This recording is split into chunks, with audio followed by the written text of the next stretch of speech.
सूबे की राजनीति में सक्रिय रहने वाले पूर्व विधायक और जदयू के प्रदेश महासचिव मंजित कुमार सिंह इस बार विधानसभा चुनाव में बागी तेवर अपना लिए हैं। वो जदयू को छोड़कर बैकुंठपुर विधानसभा क्षेत्र से निर्दलीय उम्मीदवार के रूप में चुनाव लड़ने की घोषणा कर चुके हैं। इनकी घोषणा से एनडीए की परेशानी बढ़ गई है। इनका परिवार पिछले 4 दशक से भी अधिक समय से राजनीति में सक्रिय रहा है। इनके पिता स्वर्गीय ब्रज किशोर सिंह सूबे की सरकार में मंत्री तक रह चुके हैं। जिले की राजनीति में इस परिवार की मजबूत पकड़ समझी जाती है। मंजित कुमार सिंह यहाँ से 2 बार विधायक रह चुके हैं। आइए इनसे खास बातचीत में जानते हैं चुनावी रणनीति के बारे में। नमस्कार, मैं हूं सोमेश्वर तिवारी VSRS न्यूज़ से। आज आप लोगों की खास मुलाकात हम अपने स्पेशल प्रोग्राम में करवाएंगे जदयू के पूर्व विधायक मंजित सिंह, जिनका पिछले 48 साल से इनका परिवार राजनीति में सक्रिय रहा है और आज पार्टी के द्वारा उपेक्षित करने पर, टिकट नहीं दिए जाने पर बगावत के तेवर में है। सर, आपका स्वागत है। अपना संक्षिप्त परिचय दे पा रहे सर। देखिए, मेरा नाम मंजित कुमार सिंह है जी। पूर्व विधायक बैकुंठपुर से जी। और जनता दल यूनाइटेड के प्रदेश के महासचिव भी पद पर रहे और क्षेत्रीय संगठन प्रभारी भी रहे और समता पार्टी के स्थापना में मेरे स्वर्गीय पिता ब्रज किशोर नारायण सिंह जी का योगदान रहा और उनकी मृत्यु के बाद 24 वर्षों से जनता दल यू के एक कर्मठ कार्यकर्ता के रूप में हमने पार्टी दल की सेवा की है और आज एक निर्दलीय प्रत्याशी के रूप में हम चुनावी मैदान में जनता के दबाव में खड़े हैं, क्योंकि मेरे साथ अन्याय हुआ, नाइंसाफ़ी हुई और पार्टी ने उपेक्षा की है। हम 24 वर्षों से पार्टी दल की सेवा कर रहे थे, लेकिन बैकुंठपुर के सीट को बदला गया भोरे से। भोरे में हरदम भारतीय जनता पार्टी रही है और एक रिटायर्ड IAS जिसका कोई सामाजिक सरोकार नहीं है, जिनको कोई उस भोरे विधानसभा क्षेत्र का भौगोलिक ज्ञान नहीं है, वैसे लोगों को पार्टी 2 दिन के अंदर उनके सेवानिवृत्त होने के बाद दल में मिलाती है और उनको भोरे विधानसभा का उम्मीदवार बना देती है, जिनका पार्टी में कोई आज तक न लगाव रहा पार्टी से, न पार्टी में उनका योगदान रहा। कई जगह जो पार्टी की एक जनता दल यू की नीति रही है, क्राइम, करप्शन, कम्युनल से हम समझौता नहीं करेंगे, तो ये पार्टी करप्शन से भी समझौता की है, क्राइम से भी समझौता किया है। आप दल के उम्मीदवार के रूप में अगर जनता दल यू का देखेंगे, कई लोगों का जो ट्रैक हिस्ट्री है वह ट्रैक हिस्ट्री अपराधियों का है, जिनके ऊपर संगीन कई हत्या के आरोप हैं। वैसे लोगों को भी जनता दल यू ने अपना उम्मीदवार बना दिया है। एनडीए ने जिनके ऊपर करप्शन के चार्जेज हैं, उनको एनडीए ने अपना उम्मीदवार बनाया है। श्री मिथिलेश तिवारी जी, जिनको भारतीय जनता पार्टी ने इस बैकुंठपुर विधानसभा क्षेत्र से उम्मीदवार बनाया है, उनके ऊपर दीनदयाल उपाध्याय इंटर कॉलेज जो खजुड़िया है बरौली में 50 लाख के गमन के वो आरोपी हैं और आज भी जमानत पर हैं। और बिहार में सबसे बड़ी भ्रष्टाचार की जांच की एजेंसी वह निगरानी विभाग है और निगरानी विभाग ने जांच कर FIR दर्ज किया कि श्री मिथिलेश तिवारी के द्वारा खजुड़िया इंटर कॉलेज बरौली में 50 लाख का गमन किया गया है। और बिहार विद्यालय परीक्षा समिति के सचिव ने भी उन पर ये दिया है कि ये आरोप सत्य है, उनके विरुद्ध आरोप पत्र समर्पित किया जा सकता है, वो भी अनुमति मिल गया। आपके कहने का मतलब है कि जो स्थानीय विधायक मिथिलेश तिवारी जी है वो दागी हैं और फिर भी पार्टी उनको उम्मीदवार बनाई है। देखिए, ये तो सुप्रीम कोर्ट के आदेश का अवहेलना हो रहा है। सुप्रीम कोर्ट ने यह आदेश दिया है कि इस बार दागी उम्मीदवार अगर कोई पार्टी बनाती है तो दागी उम्मीदवार को क्यों टिकट दिया गया, यह पार्टी को बताना होगा।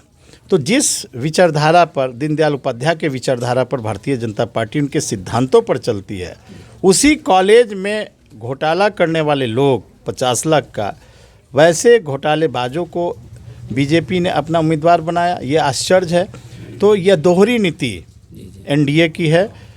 एनडीए की सरकार ने क्राइम से भी समझौता किया, करप्शन से भी समझौता किया है। इसलिए इनके नीतियों सिद्धांतों में हमने अंतर पाया। हमने फैसला किया कि हम निर्दलीय तौर पर लड़ेंगे और जनता के सहयोग से चुनाव लड़ेंगे। पार्टी सुप्रीमो जो आपके अभी हैं माननीय नीतीश कुमार जी, उनके बहुत करीब आप माने जाते रहे हैं, तो अचानक आपका टिकट कटना लोगों को पच नहीं रहा है। देखिए, हम तो नीतीश कुमार जी को अपना अभिभावक मानते हैं और आज भी मानते हैं और आगे भी हम अभिभावक के रूप में उनको देखते हैं। लेकिन पार्टी में लोकतंत्र समाप्त हो गया। पार्टी में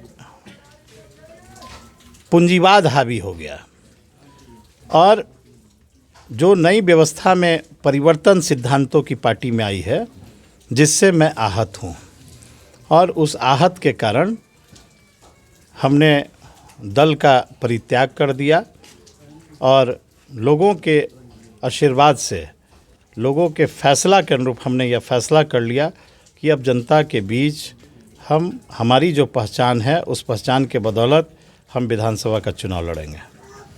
ये पीला गमछा आपके शरीर पे दिख रहा है, इसका क्या मतलब हो सकता है? अरे पीला तो शुभ होता है और शुभ चीज़ तो धारण करना ही चाहिए। और निर्दलीय प्रत्याशी के रूप में है, ना नेता है कोई हमारा, ना नेतृत्व है, ना पार्टी है, ना दल है। तो हम जब स्वतंत्र रूप से लड़ रहे हैं तो ये जो पीला गमछा है, यही मेरा झंडा है, यही मेरा तिरंगा है। इसी के आधार पर हम अपने जनता के बीच में हैं, अपनी जनसंपर्क अभियान में हैं, अपने प्रचार प्रसार में हैं। पिछले 5 साल से स्थानीय विधायक यहाँ की राजनीति करते आ रहे हैं। बहुत सी घोषणाएं किए हैं कि रिवर फ्रंट हुआ, चाहे गरीब लड़कियों की शादी की व्यवस्था कराना हुआ, अन्य कई घोषणाएं किए हैं। इस पे आप क्या कहेंगे? देखिए, यहाँ की महान जनता खड़ी है।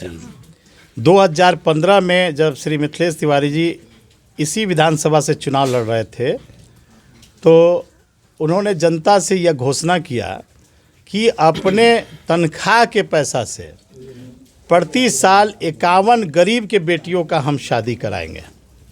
जरा ये जनता यहाँ खड़ी है, प्रति साल 51 बेटियों की शादी हम कराएंगे जो उन्होंने वादा किया था। जरा पूछ लीजिए, क्या 5 वर्षों में कितने लगन आए, कितने बीत गए, एक भी गरीब के बेटियों को उन्होंने शादी कराया क्या? उन्होंने झूठे वादे करके गरीब के वोटों को ठगने का काम किया था। उन्होंने कहा था सलेमपुर में कि हम सलेमपुर गोविंदगंज के बीच में गंडक नदी पर एक बड़ा सा पुल का हम निर्माण करा देंगे, और 1266 करोड़ केंद्र सरकार ने धनराशि भी दे दी। जरा सलेमपुर, बगवार, हसनपुर, बलड़ा, जितने बरहिमा तक के लोग हैं, जरा पूछिए कि 1260 करोड़ रुपया अगर केंद्र सरकार ने दिया तो आज तक सलेमपुर घाट और गोविंदगंज के बीच गंडक नदी में पुल का निर्माण क्यों नहीं हुआ? उन्होंने कहा था कि हम विद्युत सौदागिरी का निर्माण करा देंगे डुमरिया घाट पुल पर। यहाँ की जनता खड़ी है, आप पूछिए, क्या 5 वर्ष बीत गए, विद्युत सौदागिरी का निर्माण हुआ क्या? जब विधायक मद में हर साल विधायकों को 3 करोड़ रुपया मिलता है और 5 सालों में 15 करोड़ रुपये प्राप्त हुए, और सरकार की योजना में शामिल है कि विधायक अपने क्षेत्रीय निधि से वह विद्युत सौदागिरी का निर्माण करा सकता है, तो आपके मीडिया के माध्यम से हम पूछना चाहते हैं कि 15 करोड़ की राशि से अब तक उन्होंने सौदागिरी का निर्माण क्यों नहीं कराया? हमारे इन क्षेत्रों में 36 ऐसे नवसृजित प्राथमिक विद्यालय हैं जो भवनहीन है, सुविधा विहीन है, जो हमारे समय में हमने स्थापित कराया था। क्षेत्रीय विकास निधि से, विधायक मद से उन स्कूलों का निर्माण कराया जा सकता था, लेकिन उन्होंने चबूतरा का अपना विकास का आधार माना है। चबूतरा का निर्माण वह आवश्यक समझे, लेकिन जहां बच्चों का भविष्य, जहां से निर्माण होगा, उनके भाग्य बदलेंगे, तकदीर उनका बदलेगा, वैसे नवसृजित प्राथमिक विद्यालयों का अपने विधायक फंड से निर्माण कराना उन्होंने उचित नहीं समझा। आपके कहने का मतलब है कि विधायक विकास के नाम पर केवल चबूतरा का निर्माण कराए हैं। विकास के नाम पर क्षेत्रीय विकास निधि की लूट हुई है, अपने चहेते ठेकेदारों को उन्होंने ठेकेदारी की है, सारे चबूतरे उनके टूट गए, कहीं भी गुणवत्तापूर्ण काम नहीं हुआ, सरकारी पैसे का दुरुपयोग हुआ, लूट हुआ।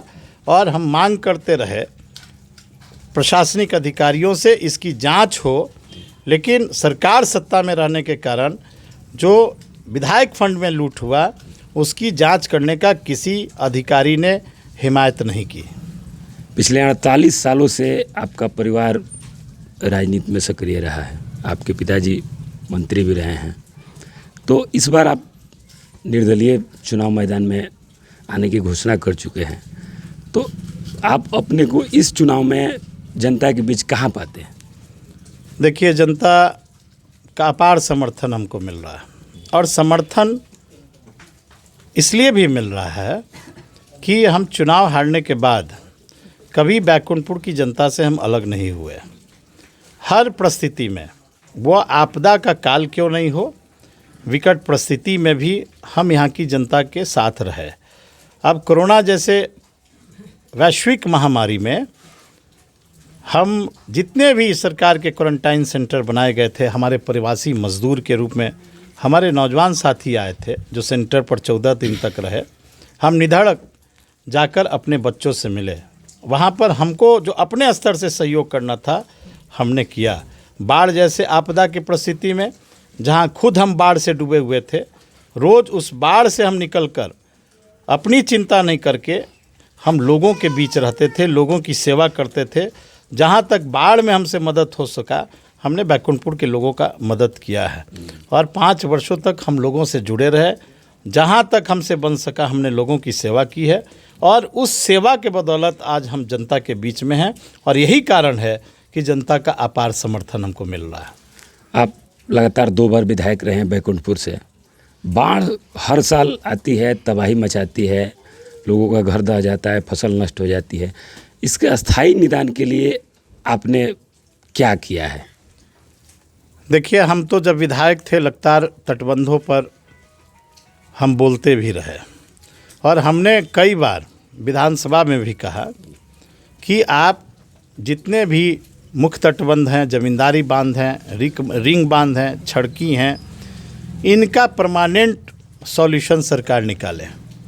और हमने सरकार को भी सुझाव दिया था जो आज तक नहीं हुआ।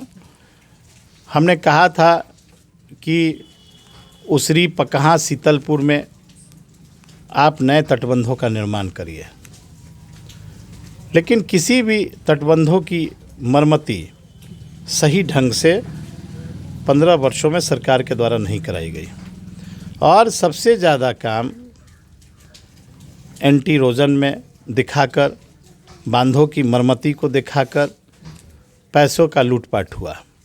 और यही कारण है कि एक जगह नहीं, 8-9 जगह इस बैकुंठपुर में तटबंध टूटे, और जिसके कारण भीषण तबाही हुआ।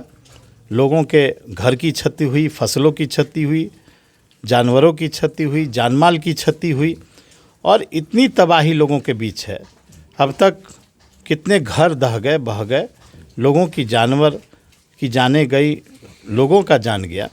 गृह क्षति का पैसा नहीं मिल रहा, फसल क्षति जो हुए उसका अब तक सरकार ने आंकलन नहीं कराया, किसानों को पैसा नहीं दिया। बहुत ऐसे परिवार हैं जिनको 6-6 हज़ार रुपया का अब तक कोई प्रबंध नहीं हुआ, और बहुत ऐसे इलाकों में आज भी पानी है, बाढ़ में डूबा हुआ है, लोगों के खाने का इंतजाम नहीं है, लोग कहीं कहीं से अपने खाना का व्यवस्था कर रहे हैं। आपदा मानक संचालन में यह प्रावधान है कि जब तक बाढ़ है, पानी है घरों के अंदर, वहाँ कम्युनिटी किचन संचालित होगा। लेकिन एक भी जगह जहाँ पानी आज भी है वहाँ पर खाने का इंतज़ाम तक नहीं है। इन सारी व्यवस्था के खिलाफ हम सरकार से लड़ते रहे, और उस लड़ाई का देन है कि आज हमको निर्दलीय प्रत्याशी के रूप में उतरना पड़ा है। उस लड़ाई का सिला है कि आपको बेटिकट कर दिया गया। देखिए, हम सत्ता में भी रहे तो जनता की आवाज़ को हम उठाते रहे। सदन के अंदर सरकार के कई भ्रष्टाचार के मामले हमने उठाया और लगातार जहाँ भी सरकार से चूक होती थी हम कभी सरकार से न डरे न भयभीत हुए। उस सवालों को सदन में जब माननीय मुख्यमंत्री जी भी रहते थे हमने उस सवाल को उठाया और हमने किसानों के सवाल को भी उठाया। ये जो आज मुख्यमंत्री फसल सहायता योजना लागू हुआ, उस समय जब फसल बीमा योजना संचालित था, बीमा योजना में करोड़ों अरबों रुपए के घोटाले हुए और जिन कंपनियों को बीमा करने के लिए दिया गया था उन कंपनियों ने किसानों का बीमा करके और प्रीमियम भी सरकार से प्राप्त कर लिया, लेकिन किसानों को बीमा देने का काम नहीं किया, जिस पर हमने विधानसभा में सवाल उठाया था। दूसरी भ्रष्टाचार की मामला हमने प्रकाशित किया कि यह जो बीमा होता था लोगों को 40,000 का स्वास्थ्य बीमा, उस बीमा की योजना में आपको आश्चर्य होगा, औरत तो औरत, मर्दों के इसी सरकार में गर्भाशय का ऑपरेशन किया गया और पैसा उठा लिया गया। हमने भी इस सदन में इस सवाल को उठाया था और पूरे बिहार में जांच हुआ, यह पाया गया कि पुरुषों के गर्भाशय का ऑपरेशन करके और पैसा का गमन हुआ, जिस पर बिहार के अंदर सभी जिलों में प्राथमिकी भी दर्ज की गई। कई ऐसे मामले भ्रष्टाचार के हैं जिसका हमने उजागर किया। स्टेडियम का भी घोटाला इस बिहार के अंदर हुआ, सृजन घोटाला भी इस बिहार के अंदर हुए। तो जब भी कोई मामले हम सरकार में भी रह के उठाते थे तो वह सरकार को नगवार गुजरता था और जिसका परिणाम हुआ कि हमको इस स्थिति में आना पड़ा। रिवर फ्रंट का मामला स्थानीय विधायक जोर शोर से उठाते रहे हैं, उसका श्रेय भी लेने का पूरा कोशिश करते रहे हैं। आज तक उस दिशा में कोई कारगर कदम नहीं उठाया गया, इस पर आप क्या कहें? देखिए, रिवर फ्रंट की योजना देश की सरकार की योजना है और जहाँ भी नदियाँ हैं उस नदी के किनारे रिवर फ्रंट बनना है, भारत सरकार की योजना है। और छपरा ज़िला में तो 6-7 बन रहा है, यहाँ तो 1 बन रहा है, यहाँ तो 5-7 और बनना चाहिए था। लेकिन भारत सरकार की योजना का ढिंढोरा अपने भी ये पीटते हैं। भारत सरकार की योजना में तो डुमरिया घाट पुल भी था, 5 वर्षों में क्यों नहीं बना? आपने कहा कि बरहिमा में हम अंडरपास बनवा देंगे, क्यों नहीं बना? आपने कहा कि हम तो शिव सर्किट सिंहासनी मंदिर को जोड़ देंगे, आपने क्या शिव सर्किट में क्या जोड़ा? आपको आश्चर्य होगा कि श्री मनोज तिवारी उस समय भारतीय जनता पार्टी के दिल्ली के प्रदेश के अध्यक्ष थे और सांसद के रूप में भारतीय जनता पार्टी के थे। जब सिंहासनी महोत्सव हुआ तो सिंहासनी महोत्सव में मुख्य अतिथि श्री मनोज तिवारी, माननीय सांसद और प्रदेश अध्यक्ष भारतीय जनता पार्टी नई दिल्ली को बुलाया गया था, जो सिंहासनी महोत्सव के उद्घाटनकर्ता के रूप में थे, उसके मुख्य अतिथि थे। और आपके माध्यम से हम बैकुंठपुर की जनता, बिहार की जनता को मैं बताना चाहूँगा, श्री मनोज तिवारी सांसद के रूप में उद्घाटनकर्ता, मुख्य अतिथि के रूप में सिंहासनी महोत्सव में आए थे। और आप जानते हैं 2 घंटा उनका कार्यक्रम चला गाना का और यहाँ के जिला प्रशासन ने उस 2 घंटा में श्री मनोज तिवारी को 8 लाख रुपए का राशि का भुगतान किया गया। जो लोग धर्मों में विश्वास करते हैं, श्री राम में विश्वास करते हैं, हम लोग भी धार्मिक लोग हैं, भगवान में हम लोगों की आस्था है, निष्ठा है, लेकिन एक मंदिर के नाम पर इस तरह से एक कार्यक्रम आयोजित करके और 8 लाख की राशि वो भी भारतीय जनता पार्टी के एक सांसद ले गए, इसको मैं दुर्भाग्यपूर्ण मानता हूं। और उनको अगर थोड़ी सी भी शर्म होगी तो वो 8 लाख रुपया या तो सिंहासनी धाम में दान कर दें या बिहार सरकार के कोषागार में जमा कर दें, या आपके माध्यम से उन लोगों से हम अनुरोध करेंगे। इस बार आप भी बैकुंठपुर विधानसभा से निर्दलीय प्रत्याशी के रूप में चुनाव मैदान में उतरेंगे, आपकी क्या क्या मुख्य एजेंडा रहेंगी? जनता के बीच किस मुद्दे पर आप वोट मांगेंगे? देखिए, सबसे पहला मुद्दा किसानों को लेकर है और लोग पूरे बिहार का बैकुंठपुर का तो 50 गांव ये असर्वेक्षित ज़मीन को लेकर परेशान है। और बिहार की सरकार, राज्य सरकार, एनडीए की सरकार ने जितने भी इस इलाके में असर्वेक्षित ज़मीन थे, टोपोलैंड के ज़मीन थे, 2017 में असर्वेक्षित ज़मीन के निबंधन पर रोक लगा दिया गया। अब रैयतकार जो भी हैं उस ज़मीन के, असर्वेक्षित ज़मीन के रैयतकार उस ज़मीन को खरीद बिक्री नहीं कर सकते हैं। और सरकार ने यह कह दिया कि जितना भी इलाका में असर्वेक्षित ज़मीन है वह ज़मीन पर रैयतों का अधिकार नहीं है, बल्कि वह अधिकार सरकार का अधिकार है। और हम लगातार इसके विरुद्ध लड़ते रहे कि यह ज़मीन रैयत का है, इसका मालिक किसान है, सरकार नहीं है। तो हमारे चुनाव जीतने के बाद सबसे बड़ी अगर लड़ाई इस सरकार से होगी, जिसकी भी सरकार बिहार के अंदर बने उससे होगी, कि भाई असर्वेक्षित ज़मीन का सर्वेक्षण हो और किसानों का उस पर मलकियत अधिकार दिलाने का हम संघर्ष करेंगे।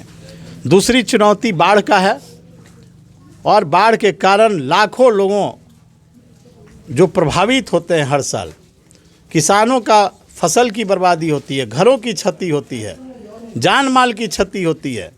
और सरकार के प्राथमिकता में बाढ़ और बांध नहीं है। अगर बांध को सुरक्षित रखा जाता तो बिहार का केवल गोपालगंज ही नहीं बल्कि 16 जिला बाढ़ से बेहाल नहीं होता। तो बिहार में को बाढ़ से सुरक्षित रखा जाए, इस दिशा में हमारा संकल्प है। हम चाहते थे इस बैकुंठपुर को नौजवानों के लिए एक एजुकेशनल हब बने। हमने तो पॉलिटेक्निक कॉलेज का निर्माण कराया, एएनएम कॉलेज भी बने, लेकिन जिन लोगों ने यह वादा किया था कि हम आईटीआई कॉलेज की स्थापना करेंगे, कई करोड़ रुपए की स्वीकृति हो गई, लेकिन आज तक इस बैकुंठपुर में कोई आईटीआई कॉलेज की स्थापना नहीं हुई। किसानों को किसी प्रकार की सुविधा सरकार से नहीं मिल रही है। अभी यहाँ गन्ना किसान हैं, विगत 3 वर्षों से पता कर लीजिए कि इनका जो बीज अनुदान की राशि मिलना था किसानों को नहीं मिल रहा। गन्ना किसानों के बकाया राशि का भुगतान नहीं हो रहा, बीज डीजल अनुदान के पैसे नहीं मिल रहे हैं। जो फसल क्षति हुआ किसानों का इस बाढ़ में, धान का हुआ, मक्का का हुआ, अब स्थिति यह है कि बहुत जगह गेहूं भी उपज नहीं होगा, किसान बेहाल हैं। इन सब मुद्दों को लेकर हम लड़ेंगे। हम देखिए जनता के बीच कभी झूठा वादा हमने नहीं किया। हम अपने समय में बहुत बड़े बड़े हमने विकास की रेखा को हमने खींचा है। और हम बंगड़ा घाट पुल जहां 650 करोड़ की लागत से हमने निर्माण कराया, जिसका उद्घाटन भी हुआ। 70 घाट पुलों का हमने निर्माण कराया। इस इलाके में सब रजिस्ट्री ऑफिस नहीं थे, यहाँ के लोग जाते थे रजिस्ट्री करने के लिए। गोपालगंज हमने रजिस्ट्री ऑफिस हमने खुलवाया। इसी झज्जवा पकड़ी में 30 बेड का हमने सामुदायिक स्वास्थ्य केंद्र CHC अस्पताल का हमने निर्माण कराया। जाकर देख लीजिए, इस 5 सालों में यह झज्जवा का अस्पताल बेहाल है। दवा नहीं है, डॉक्टर नहीं है, नर्स नहीं है, एम्बुलेंस नहीं है, कुछ नहीं है। और आज तक वह 5 करोड़ का बना हुआ झज्जवा का अस्पताल बेकार पड़ा हुआ है। तो इन सारे चीज़ों को, जितने हमारे अधूरे काम थे, उस काम को अगर जनता ने आशीर्वाद दिया तो प्राथमिकता के आधार पर हम पूरा करेंगे। इस बार चुनाव में जदयू के टिकट बांटने में काफ़ी ज़मीनी स्तर के जो कार्यकर्ता है उनकी अनदेखी की गई है। क्या इस चुनाव में आपको लगता है कि इसका खामियाजा शीर्ष नेतृत्व को भोगना पड़ेगा? अब आप देख लीजिए, हमारी सरकार, नीतीश जी की सरकार 15 वर्षों की सरकार रही है। और हमारी पार्टी जो समता पार्टी थी, स्थापना से आज तक 27 वर्षों की पार्टी हो गई और सत्ता में 15 वर्षों की पार्टी हो गई। 27 वर्षों में की पार्टी और 15 वर्षों की सत्ता की पार्टी, इस पार्टी का अपना कोई प्रदेश अध्यक्ष नहीं मिला। और कार्यकारी अध्यक्ष कांग्रेस से जो आए श्री अशोक चौधरी जी, उनको पार्टी ने पार्टी का कार्यकारी अध्यक्ष बनाया।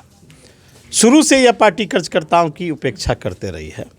और आप खुद मीडिया के लोग हैं, दो स्थानों पर मनोज कुशवाहा जो पूर्व मंत्री हैं, एक और नाम याद नहीं आ रहा है, 2 जगहों पर जहां जनता दल यू ने अपना उम्मीदवार बनाया था, उन उम्मीदवारों को जनता ने खदेड़ा और परिस्थिति यह उत्पन्न हुई कि जनता दल के उम्मीदवार जो घोषित हुए थे उनको अपना सिंबल पार्टी को वापस करना पड़ा। यह तो शुरुआती दौर से जनता में आक्रोश है और निश्चित रूप से इस बार पार्टी को खामियाजा भुगतना पड़ेगा। आपके कहने का मतलब है कि चुनाव के नतीजे जो सामने आएंगे वो कहीं ऐसा ना हो कि पार्टी हाशिए पे आ जाए, सत्ता से बाहर हो जाए। देखिए, अब तो एनडीए के अंदर ही चूहा बिल्ली का खेल चल रहा है। अब एनडीए रहा कहाँ? हम स्वर्गीय रामविलास पासवान जी के प्रति श्रद्धा सुमन अर्पित करते हैं, उनको श्रद्धांजलि देते हैं। अब वह दुनिया में नहीं है। वह एनडीए में थे और एक मंत्री के रूप में थे, दुनिया से चले गए, दुख है। उनके सुपुत्र श्री चिराग पासवान जी जो सांसद भी हैं, केंद्र की सरकार भारतीय जनता पार्टी के सरकार के समर्थन में खड़े हैं और बिहार में नीतीश कुमार का बगावत कर रहे हैं। और जितने जगहों पर जनता दल यू का उम्मीदवार है, उन जगहों पर एलजेपी ने सब जगह नीतीश कुमार के उम्मीदवार के खिलाफ एक मजबूत उम्मीदवार उतार दिया है। एक साजिश चल रही है कि नीतीश कुमार को सत्ता से बेसत्ता करने की, और यह साजिश भारतीय जनता पार्टी कर रही है। और भारतीय जनता पार्टी अब तक लोजपा को निकाल बाहर नहीं किया, वह केंद्र के बने हुए हैं। तो यह समझ लीजिए कि इस बार निश्चित रूप से बिहार की जनता सत्ता में परिवर्तन करेगी और बिहार में नई कोई सरकार बनेगी। चूहा बिल्ली का खेल जो आप कह रहे हैं, उसमें ये आपके कहने का मतलब है कि भाजपा का गेम प्लानिंग है। निश्चित रूप से एलजेपी बीजेपी के समर्थन में खुलकर बोल रही है, और जितना जदयू के प्रत्याशी बिहार में खड़े हुए, सब जगह एलजेपी ने अपना उम्मीदवार खड़ा कर दिया। अगर बीजेपी चाहती तो चिराग पासवान जी को समझा सकती थी। अमित शाह जी कई बार जब रामविलास जी बीमार थे तो गए, चिराग जी से भी बात किए, नड्डा साहब से भी चिराग जी मिले, कई बार बात हुई। घर के अंदर क्या बातें हुई, बाहर आए कि मनाने गए थे, लेकिन अंदर से यह अलग रणनीति भारतीय जनता पार्टी ने बनाया कि किसी हालत में नीतीश कुमार जी को एक सीमा तक हम लोग सीमित कर दें, ताकि अगली सत्ता हम अपने बदौलत बिहार में चलाएं। बैकुंठपुर विधानसभा से आप चौथी बार चुनावी मैदान में पांचवी बार आप चुनावी मैदान में उतरने जा रहे हैं। जनता के बीच भी आप जा रहे हैं, कैसा रिस्पॉन्स आपको जनता के बीच मिल रहा है? जनता का अपार सहयोग, समर्थन, प्यार। और कोई हम निर्दलीय उम्मीदवार के रूप में खड़े हैं तो अपने इच्छा से नहीं। यह लड़ाई इस बार पार्टी बनाम जनता है। एक तरफ दल के लोग खड़ा हैं, दूसरे तरफ बैकुंठपुर की जनता खड़ा है। और देखिएगा चुनाव के जब परिणाम आएंगे तो किसी दल पार्टी की जीत नहीं होगी, बल्कि बैकुंठपुर की जनता की जीत होगी। मेरे चैनल के माध्यम से जनता को क्या संदेश देना चाहते हैं? आपके चैनल के माध्यम से जनता को हम संदेश देना चाहते हैं कि हमारा शुरू से राजनीति में विकास की सोच रही है, और विकास के आधार पर हमने बैकुंठपुर में राजनीति की है। जिस विकास की धारा को हमने बढ़ाया है, और पिछले 5 वर्षों में जो विकास की धारा रुक गई, गति रुकी है, हम निश्चित रूप से विकास की गति को देंगे। हम जनता की सेवा खिदमत करेंगे, और जो भी विकास के रुके हुए कार्य हैं, उस कार्य को पूरा करके हम जनता में खुशी लाएंगे। उनके चेहरे जो झुके हुए हैं, उनके चेहरे पर हम खुशी लाएंगे। VSRS न्यूज़ से आपकी खास मुलाकात में आपको इसके लिए बहुत बहुत धन्यवाद। धन्यवाद। अभी आपकी खास मुलाकात हम कराए हैं जदयू के पूर्व विधायक मंजीत सिंह से, जो पार्टी के अभी प्रदेश महासचिव के पद पे हैं। 15 को चुनावी मैदान में कूदने जा रहे हैं, नामांकन करने जा रहे हैं। 48 सालों से इनका परिवार राजनीतिक पृष्ठभूमि से जुड़ा रहा है। इस बार जदयू के बागी उम्मीदवार के रूप में चुनाव मैदान में उतरेंगे। इनका कहना है कि जनता के बीच हम जा रहे हैं, जनता का काफ़ी अच्छा रिस्पांस मिल रहा है। इस बार जनता हमको फिर सदन में भेजने का काम करेगी। चुनाव जीतने के बाद बाढ़ की समस्या से मुक्ति दिलाऊंगा, जो किसानों की जो समस्या उससे मुक्ति दिलाऊंगा, जो योजनाएं अधूरी रह गई है, जो मेरे पिताजी के सपने थे उसको मैं पूरा करूंगा। फिर मिलते हैं अगली कड़ी में आप लोगों से।